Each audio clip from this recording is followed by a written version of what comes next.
পশ্চিমবঙ্গ সরকারের শিল্পী mobile number 62904719337।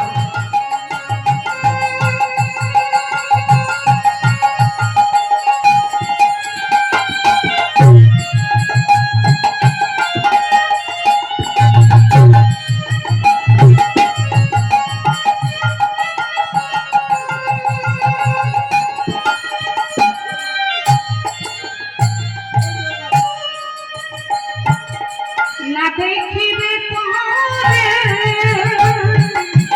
পরশিরে না দেখিবে তারে পরশিরে না তাবি পনে প্রাণ ফেলে দিয়ে যাব যাব যাব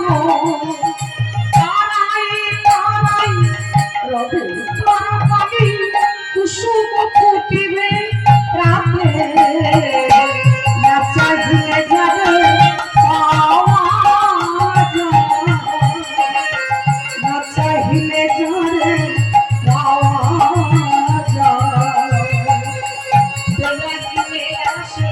আছে বসে যে ধান হারাইছি আমি পেয়েছি না ভারত রাতে না চাহিলে যাবে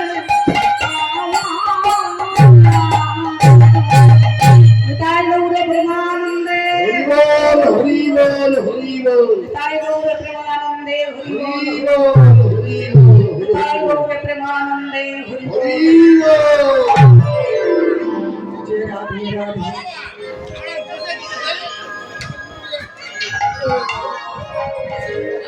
তাহলে ভগবানের কাছে হাত পেতে কিছু চাইতে যেতে লাগে না, মঠ মন্দিরে ছুটে যেতে লাগে না, কোন তীর্থস্থানে ছুটে যেতে লাগে না, না চাইতেই ভগবান আমাদের অনেক কিছু জানে। ভক্তমণ্ডলী ভক্তিবতী মায়েরা, আমরা সেই ভগবানকে এতটুকু বিশ্বাস করি না। হ্যাঁ, ভগবান আমাদের কি দিয়েছিলেন, ভগবানের নাম করে কি হবে, এটাই আমাদের ধারণা। আচ্ছা বলো, আজকালকার এই কলিযুগে, বর্তমান কলিযুগে, কথা না, বর্তমান কলিযুগে যে কিডনি দুটোর জন্য আমরা বেঁচে আছি, মা, বর্তমান কলিযুগে আমরা মায়েরা বা বাবারা যে কিডনি দুটোর জন্য আমরা বেঁচে আছি তার দাম কয়েক লক্ষ টাকা। যে চোখ দিয়ে আমরা দেখছি তার দাম কয়েক লক্ষ টাকা। অন্যান্য অঙ্গ প্রত্যঙ্গের কথা বাদ দিলাম, তাহলে হিসাব করে দেখলে লক্ষ লক্ষ টাকা ভগবান বিনা ইন্টারেস্টে আমাদের দেহদানকে ইনভেস্ট করে দিয়েছে। অথচ আমরা বলি ভগবান আমাদের কি দিয়েছে, ভগবানের নাম করে কি হবে। তুমি পৃথিবীতে আসার আগে তোমার মাতৃস্তনে তোমার জন্য খাবার পাঠিয়ে দিয়েছে, কতটা প্রোটিন কতটা ভিটামিন দিলে তোমার শরীর সুন্দর হবে তাও তিনি মেপে পাঠিয়ে দিয়েছে। শুধু তাই নয়, ভগবান সদা সর্বদা আমাদের কৃপার আশীষ বর্ষণ করছে। ও মায়েরা, ভগবান সদা সর্বদা আমাদের কৃপা বর্ষণ করছে, কিন্তু সেই কৃপা আমরা পদদলিত করে যাচ্ছি। সেই প্রসঙ্গে এক কবি রজনীকান্ত তিনি কত সুন্দর গান রচনা করলেন। আমি অকৃতীয় ধন বলে তোরে কম করে কিছু দাও, আমি অকৃতীয় ধন বলে তোরে কম করে কিছু দাও, জাগিয়েছ তারে অযোগ্য ভাবিয়া, জাগিয়েছ তারে অযোগ্য ভাবিয়া, কেড়ে ও তো কিছু নাও, বলে ও তো মোরে কম করে কিছু দাও।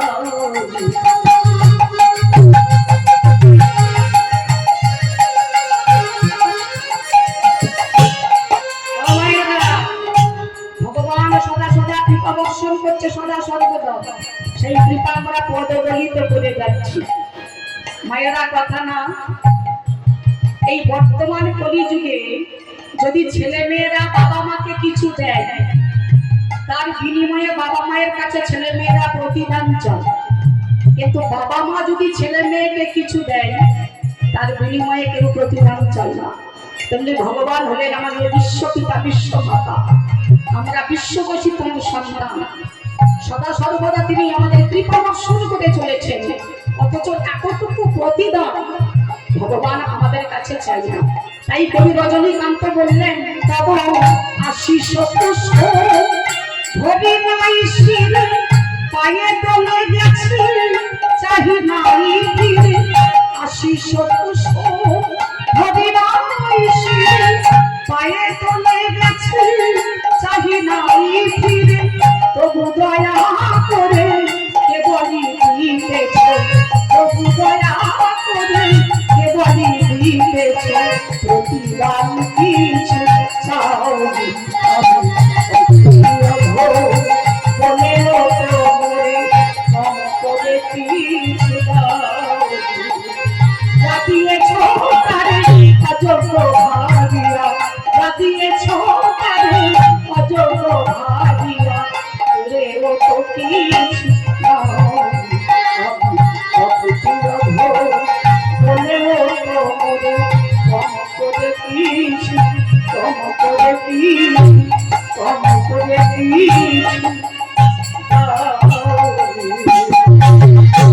সদা সর্বদা ভগবান কৃপা আমাদের বর্ষণ করছে, প্রতিদান আমাদের কাছে কিছু চাই না। কিন্তু মায়েরা, আমরা যদি 50 পয়সার নকল দানা ভগবানকে দিই, 50,000 টাকার বাজেট আমরা ভগবানের মাথায় চাপিয়ে দিই। এটা দাও, ওটা দাও, সেটা দাও, গাড়ি দাও, বাড়ি দাও, স্ত্রী দাও, পুত্র দাও, শুধু দাও পাওয়ার আশা। ওমা, তাহলে আজকে ভগবানকে সে পাওয়ার লাগি সংসারে বসে তাকে টাকার মতো ডাকলেই পাওয়া যাবে, কোথাও যেতে লাগবে না। যা আছে বিশ্ব ব্রহ্মাণ্ডে, তা আছে আমাদের দেহ ভাণ্ডে।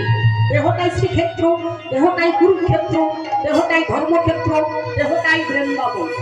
কারা কারা বৃন্দাবনে গিয়েছেন হাত তুলুন তো দেখি মায়েরা। তাহলে বৃন্দাবনের পরিসীমা কত? 84 কোষ। তত্ত্ব বললো আমাদের দেহ বৃন্দাবনের পরিসীমাও 84 কোষ। কেমন বললো? প্রত্যেকটা মানুষের দৈর্ঘ্য যে জায়গায় হাতের 3.5 হাত, 1 হাত সমান 24 আঙুল, 3.5 হাত সমান 84 আঙুল। এই 84 আঙুলে হলো 84 কোষ দেহ বৃন্দাবন। আপনার বৃন্দাবনে ভগবান আছেন, আমাদের দেহ বৃন্দাবনে ভগবান আছেন। ভগবান তো সর্বত্রই বিদ্যমান, বিরাজমান। প্রত্যেকটা ধূলিকণার মধ্যেও ভগবান আছেন। ওই জন্য কুরুক্ষেত্রের মাঠে ভগবান কৃষ্ণ অর্জুনকে বলেছিলেন, পার্থ, এই যে সমগ্র পৃথিবী দেখছো, আমার হাতে সৃষ্টি, তাই পৃথিবীর সব বস্তুর মধ্যে আমি আছি। 4 বেদের মধ্যে আমি সামবেদ, ইন্দ্রিয় গণের মধ্যে আমি মন, পর্বত সমূহের মধ্যে আমি সোলের উপর, বৃক্ষ সমূহের মধ্যে আমি অশ্বত্থ বৃক্ষ, জলাশয়ের মধ্যে আমি সাগর, নদীর মধ্যে আমি গঙ্গা, পুরোহিতগণের মধ্যে আমি দেবগুরু বৃহস্পতি, সেনাপতিগণের মধ্যে আমি কার্তিকেয়, ঋষিকুলের মধ্যে আমি ভৃগু, ঋষিকুলের মধ্যে আমি মহামুনি বেদব্যাস, দেবর্ষিগণের মধ্যে আমি নারদ, দেবতাগণের মধ্যে আমি দেবরাজ ইন্দ্র, জলদেবতাগণের মধ্যে আমি বরুণ, দৈত্যকুলের মধ্যে আমি প্রহ্লাদ, মৎস্যকুলের মধ্যে আমি মকর, মনুষ্যকুলের মধ্যে আমি রাজা, পশুকুলের মধ্যে আমি সিংহ, পক্ষীকুলের মধ্যে আমি গরুড়, ধেনুকুলের মধ্যে আমি কামধেনু, সর্পকুলের মধ্যে আমি বাসুকীনাথ, যজ্ঞের মধ্যে আমি যজ্ঞ, শব্দের মধ্যে আমি অহংকার।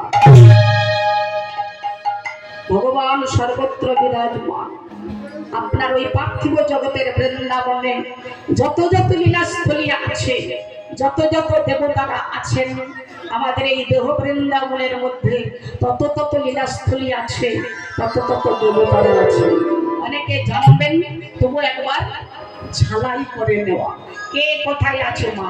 চূড়া মধ্যে চূড়ামণি, ব্রহ্ম পাশে স্থিতি, তার মধ্যে মহাবিষ্ণু করিছেন বসতি, চক্ষু মধ্যে কালাচারে করিতেছে ধ্যান, নাসিকাতে নিত্যানন্দ মধু করে পান, কর্ণেতে চৈতন্য গোসাই হলে সাবধান, মুখেতে ভদ্রাক্ষবশী 32 যোগান, জিহ্বাতে নারদ মুনি বাজায় কন্দম, জিহ্বা নিচে বসে নদী কায়া গঙ্গা জল, আর জিহ্বায় সদস্য কি ভাবেতে শ্রীদান, কণ্ঠতে সে ঠিকানাই বাহুকে বলো রাম, হস্তমধ্যে শ্রীগোবিন্দ দানে অধিপতি, সপ্তদ্বীপে জগন্নাথ করিছেন বসতি, নাভিমূলে ব্রহ্মা সদা করিতেছে লীলা, লিঙ্গে মহাদেবে বসে হয়ে চন্দ্রকলা, হাঁটুতে শক্তির স্থিতি বসুমতী পাই, 18 বোতাম তত্ত্ব শূন্য সকল, দক্ষিণ মথুরা ধাম করিতেছে স্থিতি, মুখদ্বারে শ্রীরাধিকা করিছেন বসতি, ব্রহ্মরন্ধ্রে মস্তকেতে শ্রীগোলক ধাম,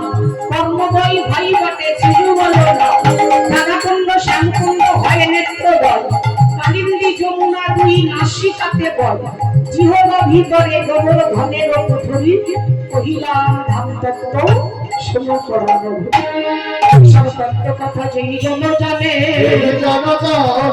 নরলোক তুচ্ছ ভাবে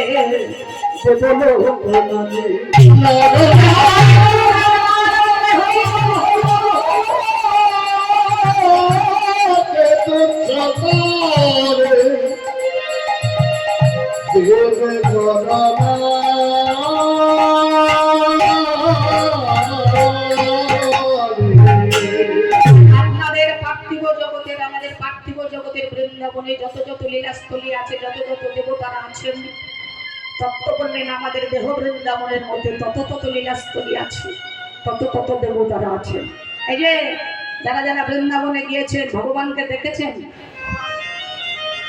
দেখেছেন কিন্তু সচল বিগ্রহ না, অচল বিগ্রহ। ও মায়েরা, আমাদের দেহ বৃন্দাবনের মধ্যে যে গোবিন্দ আছেন এটা সচল বিগ্রহ। কোনটা বলুন তো, আমার দিকে তাকান। এই যে যাচ্ছে আসছে এটা হলো প্রাণ গোবিন্দ। এটা যদি বন্ধ হয়ে যায় কি হবে? মনে করুন এটা বেরিয়ে যদি আর না ঢোকে কি হবে? এটাই গৌর হরি গৌর হয়ে যাবে। সেই প্রসঙ্গে আমার লালন ফকির কত সুন্দর তিনি গান রচনা করে দেবে। খাঁচার ভেতর আছে পাখি কেমনে আসে যায়, খাঁচার ভেতর আছে পাখি কেমনে আসে যায়, খাঁচার ভেতর আছে পাখি কেমনে আসে যায়, ও খাঁচার ভেতর আছে পাখি কেমনে আসে যায়। আরে ধরতে পারলে মনেদি, ধরতে পারলে মনেদি, কাম কেমনে আসে যায়, ও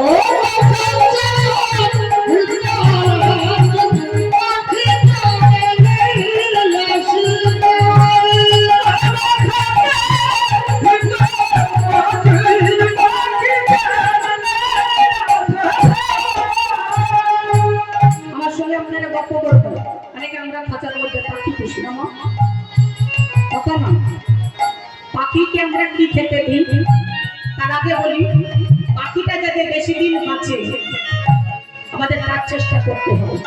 পাখিটা যদি তাড়াতাড়ি মারা যায়, উড়ে যায়, কি হবে?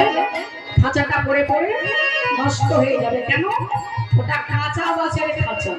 তেমনি লালন বললেন আমাদের দেহ খাঁচার মধ্যে যে প্রাণরূপী পাখিটা আছে একেও যদি বেশি দিন লাস্টিং করাতে পারি তবে এই খাঁচার মর্যাদা থাকবে।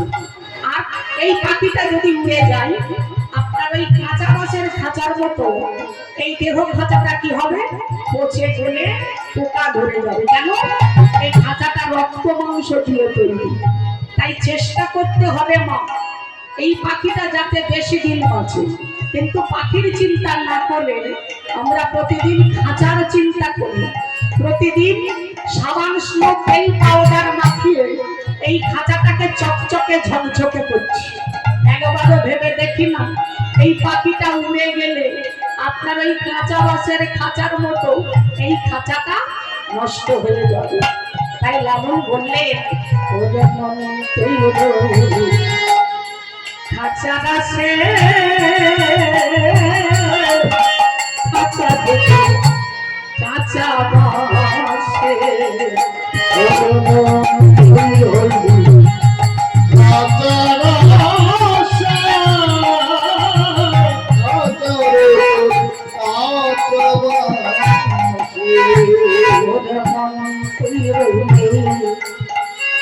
খাঁচার আসে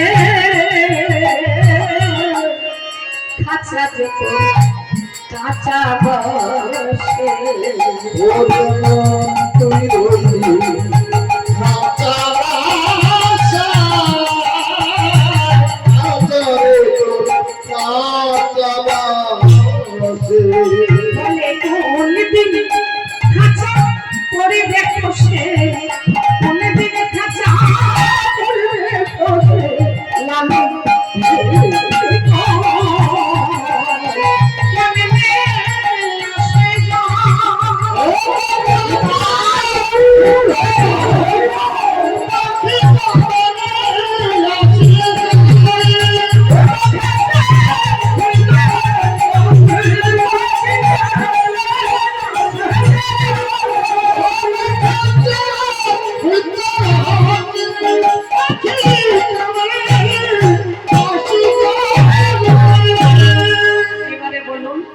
আমরা খাঁচার মধ্যে পাখি পুষলে পাখিটাকে কি খেতে দিই?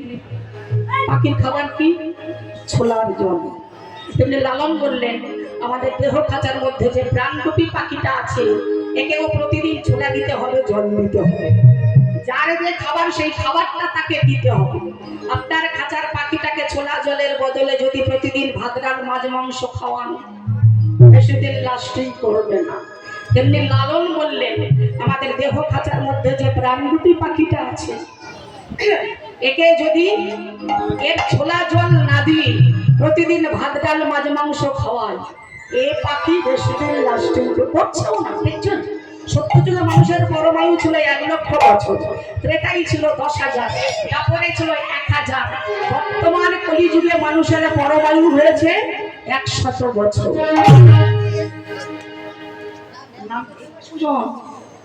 এই ঘা দিয়েছে ঠিক করে দেখো ভাইরা, তাহলে বর্তমান কলিযুগের পরমায়ু 100 বছর। এখানে যতগুলো বাবা মা বসে আছেন মুখে হাত দিয়ে বলুন তো কটা মানুষ এখন 100 বছর বাঁচছে? গাছের পাকা ফল পেকে আছে, কুড়ি ফলগুলো সব অকালে ঝরে যাচ্ছে।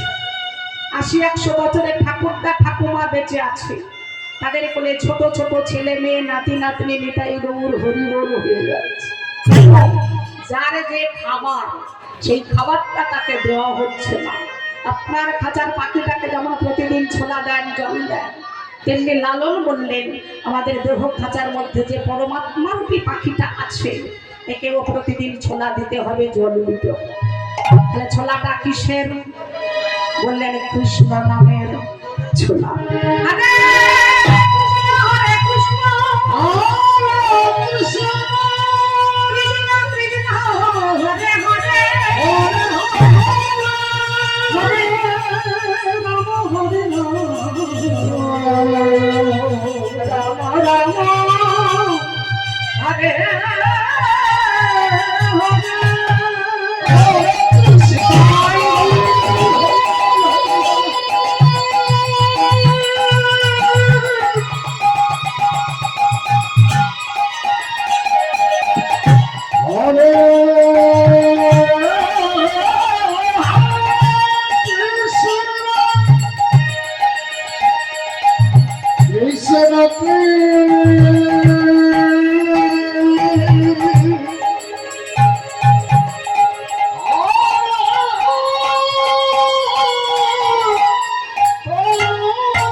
ছোলা আর জল বাড়িটা কিসের? বললেন কৃষ্ণ প্রেম বাড়ি। কেঁদে কেঁদে নয়নের জলে কৃষ্ণ নাম করে যাও, তোমার পারের করি মিলে যাবে। কান্না ছাড়া ভবসাগরে পাড়ি দেওয়া যাবে না, কান্না ছাড়া ভগবানকে লাভ করা যাবে না।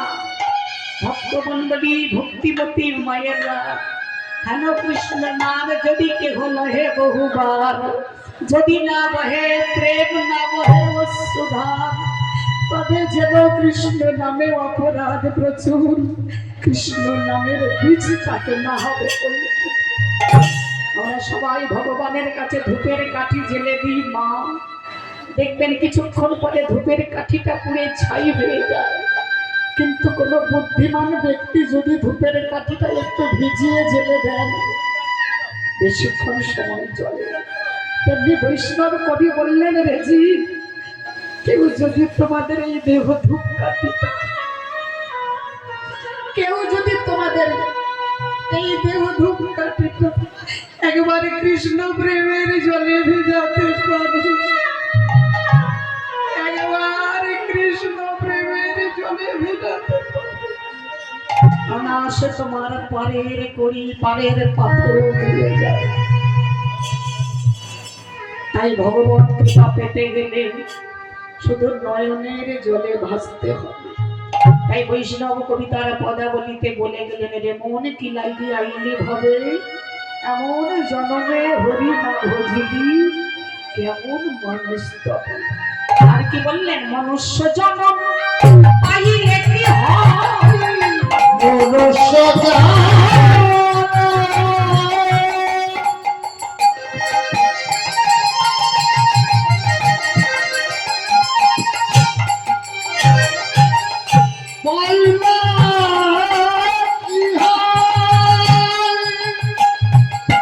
তোমরা করো ভূতের কাম, নইলে মদনে কেন না বলো শ্রীকৃষ্ণ গোবিন্দের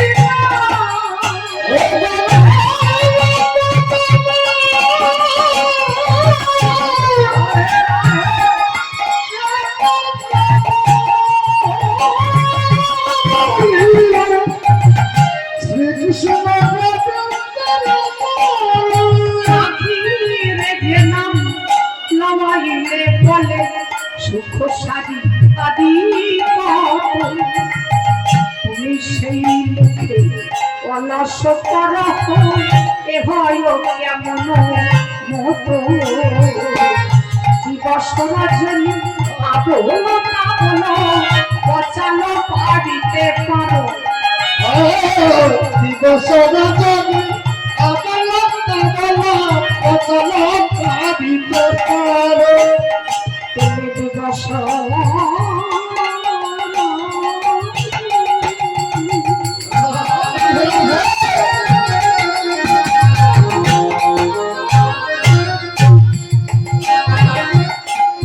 রজনী আদল কাবল পচালো পারিতে পারো। তাহার ভিতরে কখনো কি একবার গোবিন্দ গোবিতে নারো, তাহার ভিতরে কখনো পিয়ার বলে গোবিন্দ বলিতে নারো, নয়ন জলে ভাসলি না নয়ন জলে ভাসিলে নারো, নয়ন জলে ভাসলি নয়ন জলে ভাসিলে নারো, ষোলো জানা সত্যি নয়ন জলে কেন ভাসলি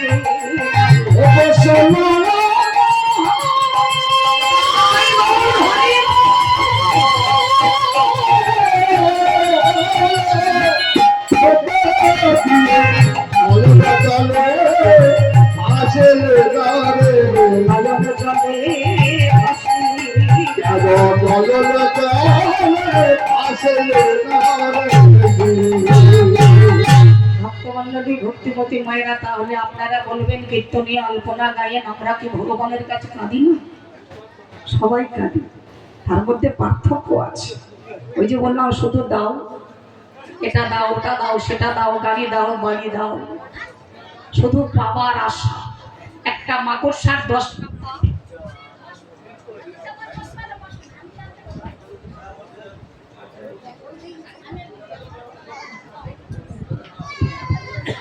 একটা মাকড়সার 10টা পা, একটা মানুষের অসংখ্য পা। কামনা বাসনার পা অনেক, কি করতে চাই, কি হতে চাই, কোথায় যেতে চাই, লক্ষ শূন্য লক্ষ বাসনা ছুটিছে গভীর আধারে। মায়েরা লোভের বশবর্তী হয়ে আজকে তাকিয়ে দেখুন পৃথিবীটা রসাতলে যেতে বসেছে। ভাই ভাইকে খুন করছে, ছেলে বাবাকে খুন করছে, ওর ঘরে আগুন লাগাচ্ছে, ওর সংসার ভেঙে তছনছ করে দিচ্ছে। ভুলে গেছি পাপ পুণ্যের কথা, ভুলে গেছি ধর্ম অধর্মের কথা, ভুলে গেছি লোভে পাপ। খবর কি জানো? হ্যাঁ, মাঝে মাঝে ভুলে যাই, একটু মনে করি। লোভে পাপ, পাপে মৃত্যু। কেউ কারোর মৃত্যুর জন্য কেউ দায়ী হয় না, কেউ কারোর বিপদের জন্য কেউ দায়ী না। যে যার বিপদ সে তার ডেকে আনে, যে যার মৃত্যু সে তার ডেকে আনে। যেদিন পঞ্চপাণ্ডবরা পাঞ্চালী অর্থাৎ দ্রৌপদীকে বিবাহ করে ইন্দ্রপ্রস্থে বাস করছিলেন, দুর্যোধনের একটাই ইচ্ছা, যেন তেন প্রকারে এদেরকে রাজত্ব হতে বিতাড়িত করবে। তাই মামা সকলের সঙ্গে পরামর্শ করে পাশা খেলার আয়োজন করলেন। ধৃতরাষ্ট্রের চরণে বিদুর আছাড় খেয়ে পড়লেন, গুরুরা আপনি এ খেলা খেলবেন না, আমি বলছি আপনি এ খেলা খেলবেন না, তাহলে আপনাদেরই সর্বনাশ হবে। কেশনে তার কথা আরম্ভ হয়ে গেল পাশা খেলা। শকুনির কপট চালাকিতে যুধিষ্ঠির ক্রমশ পাশা খেলায় হারতে বসলে। আবার বিদুর নিষেধ করলেন, গুরুরা আগুন জ্বলে উঠেছে, আগুনে ঘি না ঢেলে আগুন নেভাবার ব্যবস্থা করুন, নইলে ওই আগুনে আপনারা পুড়ে ছারখার হয়ে যাবে। তথাপিও ধৃতরাষ্ট্র বিদুরের কোনো কথা শুনলেন না। অবশেষে যুধিষ্ঠির পাশা খেলাই হেরে গেল। পঞ্চপাণ্ডব মিলে পাঞ্চালীকে সঙ্গে নিয়ে চললেন বনবাসে। আছাড় খেয়ে পড়লেন বিদুর ধৃতরাষ্ট্রের চরণে, গুরুরা আপনাদের পই পই করে নিষেধ করলাম, আপনারা আমার কোনো কথা শুনলেন না। অর্থের প্রতি আপনাদের এত লোভ, ঐশ্বর্যের প্রতি এত মোহ, পাণ্ডবদের সর্বস্ব কেড়ে নিয়ে আজকে তাদের বনবাসে পাঠিয়েই শুনলেন। তাকিয়ে দেখুন জ্যেষ্ঠ পাণ্ডব যুধিষ্ঠিরের দিকে। আপন বাসনে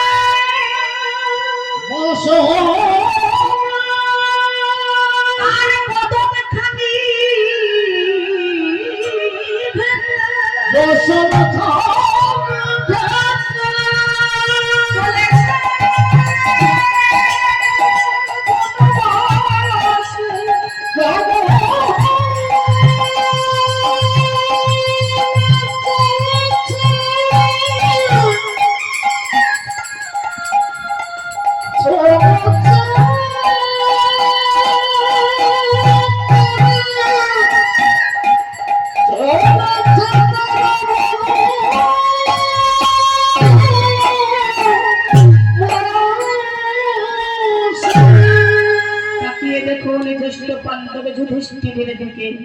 আপন বসন দিয়ে বদন খানি ঢেকে কাঁদতে কাঁদতে বনবাসে চলেছে।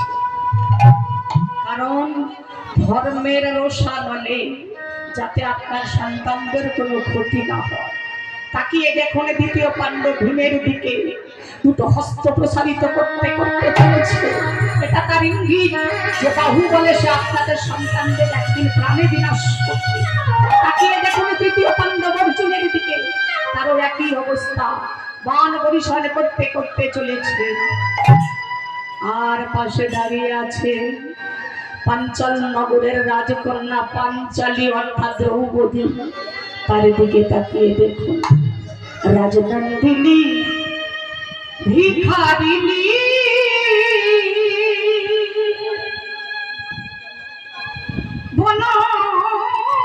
বনবাসে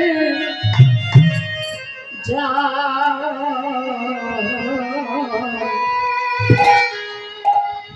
চলিতে চরণারে তবু যেতে চলিতে চরণারে তবু যেতে রাজরঙ্গের ভিখারিণী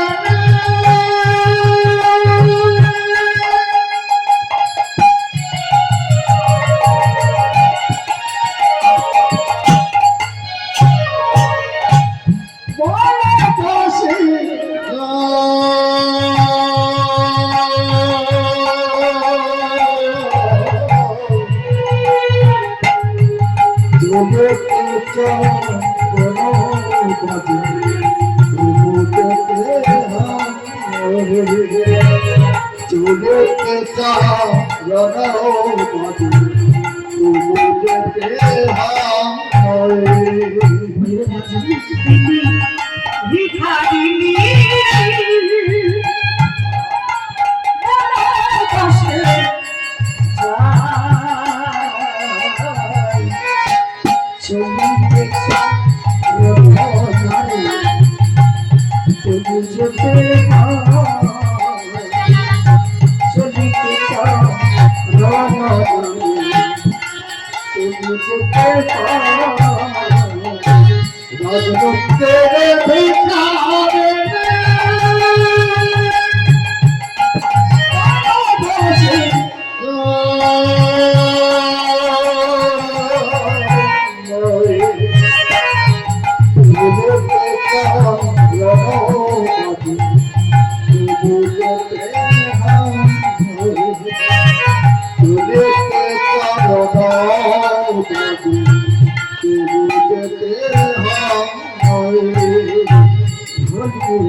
কোথা যাব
যে দ্রুপদ রাজার নন্দিনী, যে ধৃষ্টদ্যুম্নের ভগিনী, যে পঞ্চ পাণ্ডবদের সহধর্মিণী, সেই পাঞ্চালীর দিকে তাকিয়ে দেখো। কাঁদতে কাঁদতে দুটো নয়নের জলে বিগলিত হয়ে বনবাসে চলেছি।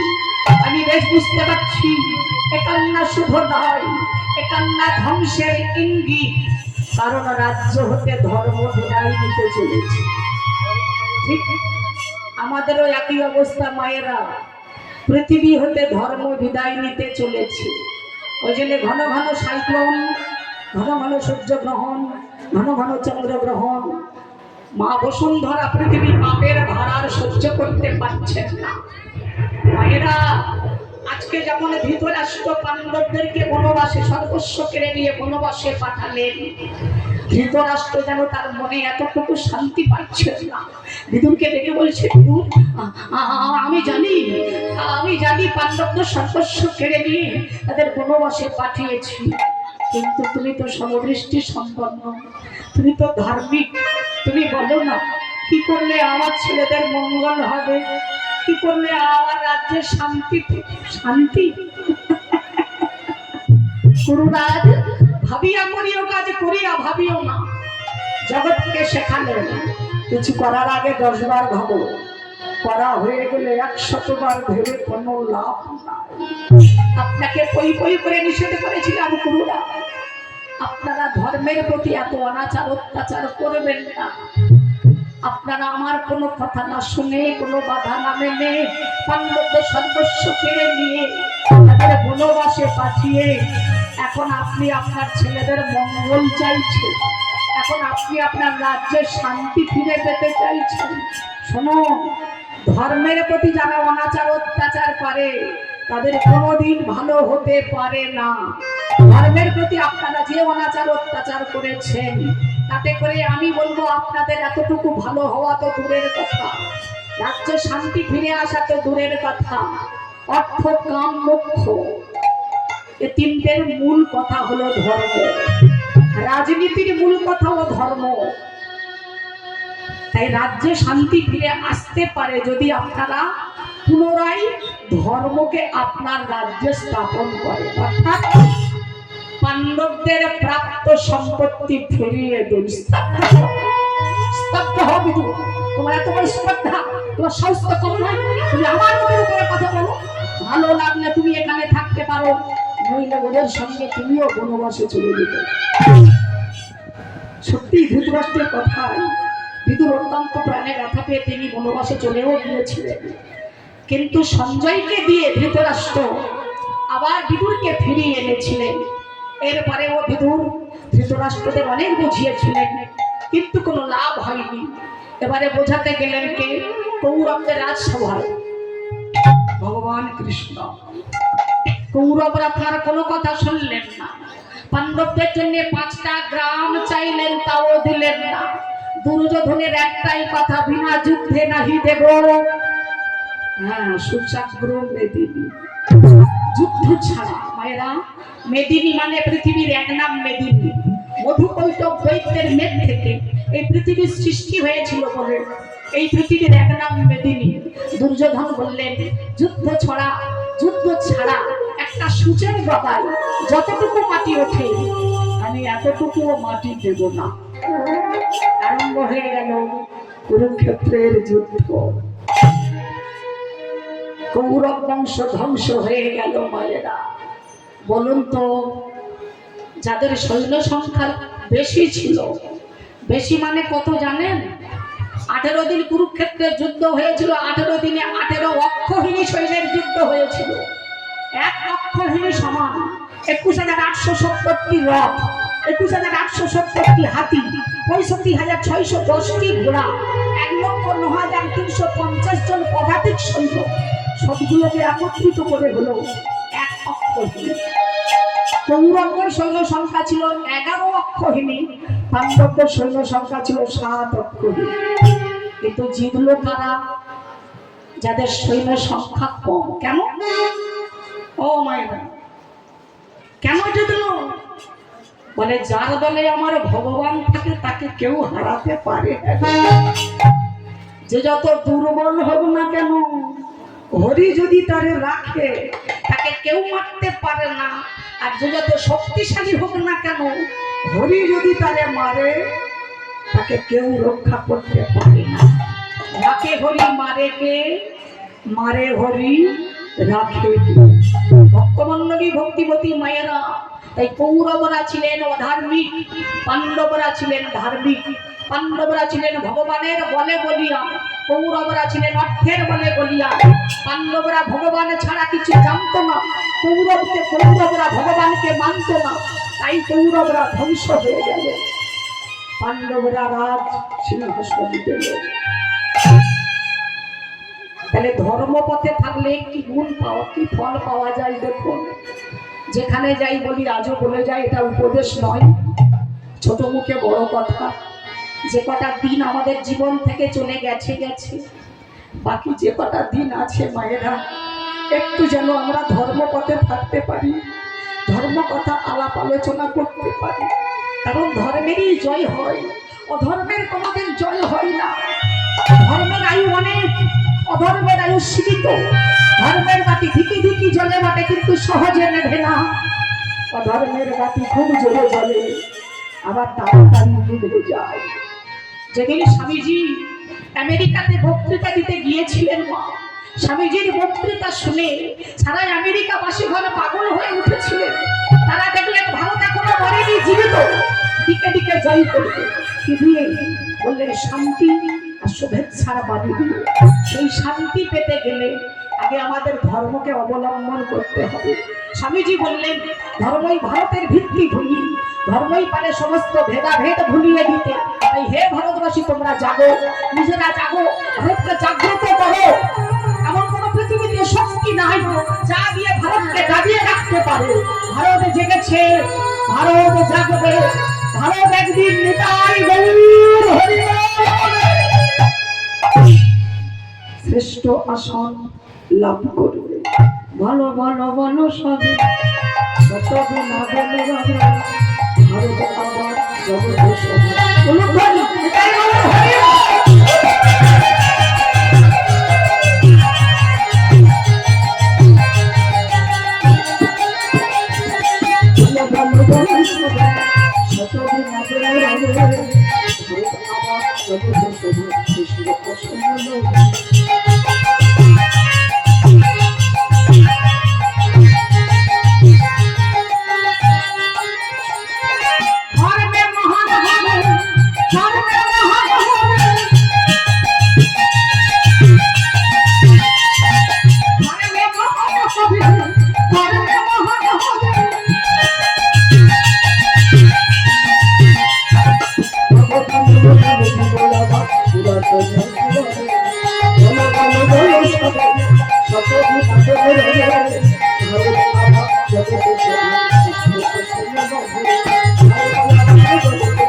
ভালো ভালো হাত নামে দ্রৌপদীর মতো 16 আনা দিতে হয়, এই 12 আনা 4 আনা নয়।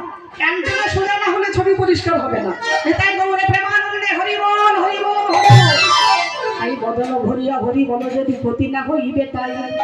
আহে প্রেমানন্দ তবে তুমি তন্ত এরাবে প্রেম তন্ত। ও প্রেমানন্দ আসে আহে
আমরা কিন্তু এতক্ষণ ধরে পদাবলী শুনলাম না। বৈষ্ণব কবি প্রেমানন্দ দাসের পদাবলীর দ্বারা তত্ত্বপূর্ণ গৌর চন্দ্রিকা আমরা আস্বাদন করলাম। তাহলে বুঝলাম কি হরি ছাড়া আমাদের কোনো গতি নাই। হরি ছাড়া ভগবান, এই যে হরি নাম ছাড়া হরিকে কোনোদিন লাভ করা যাবে না। নামে নামই মেলে, চালাকির দ্বারা কিন্তু ভগবানকে পাওয়া যাবে না। কারণ চালাক ভালো, চালাকি ভালো নয়। আজকে আমরা জানবো গান্ধারীর চালাকি। একদিন মায়েরা, মূল বিষয় কিন্তু আমার ভক্ত সুধর্ম। আজকে বেদব্যাস মুনি একদিন চললেন গান্ধারীর দ্বারদেশে। হরি বলে গান গাইতে গাইতে বধুর বাদল ঘন দুর্বাদল ঘন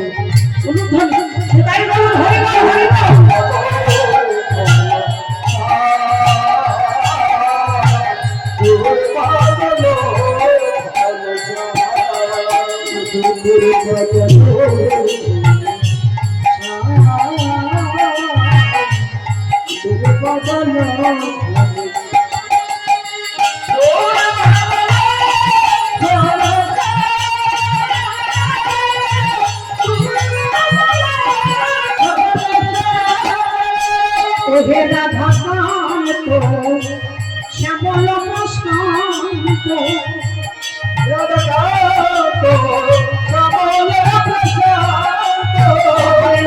রাধা কান্ত শ্যামল প্রশান্ত ওহে রাধা কান্ত শ্যামল প্রশান্ত তুমি যে নয়ন ভোলা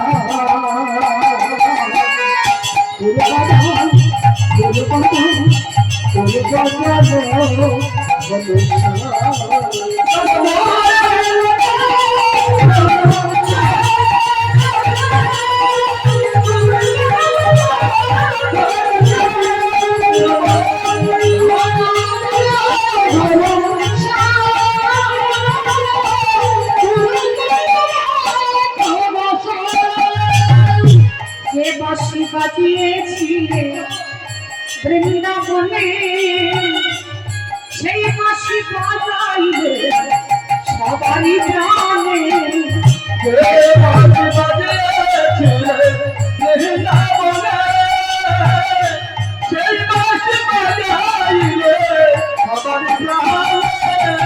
তুমি যে বাঁশি বাজিয়েছিলে ওই বৃন্দাবনে সেই বাঁশি বাজাইলে সবারই জানে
দ্বারে কেউ আছো গৃহবাসী, আমি বড় ক্ষুধার্ত, আমাকে কিছু খেতে দেবে?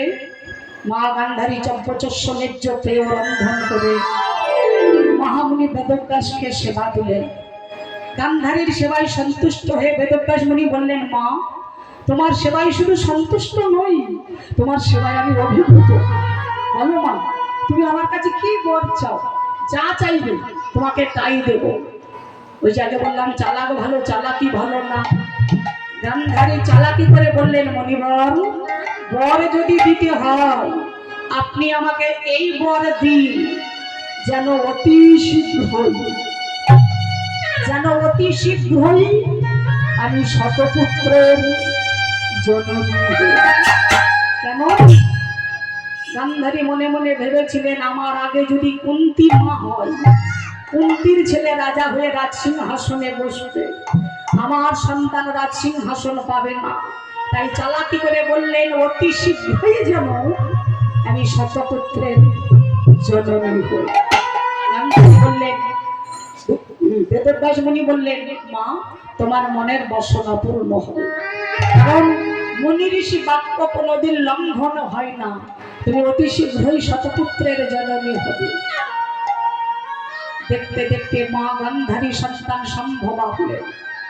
কিন্তু মায়েরা বলুন তো, পার্থিব জগতের মায়েরা 10 মাস 10 দিন পরে সন্তান প্রসব করে।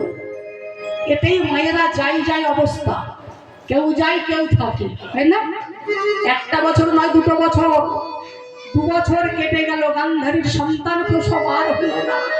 অসহ্য যন্ত্রণায় ছটফট করছে। হঠাৎ অন্তপুরে সংবাদ এলো, কুন্তী মা হয়েছে। না হয় না, হতে পারে না। দুর্গা সবনী আমাকে মহামণি বেদব্যাস মুনি আমাকে বর দিয়েছিলেন আমি অতি শীঘ্রই শতপুত্রের জননী হব। সেটা কুন্তী মা হবার আগে, কিন্তু কুন্তী মা হলো আমি কেন হতে পারলাম না? হবে চোখে ঘৃণা লজ্জা, ইয়া বড় একটা লোহার মুদ্গ মুকুরনি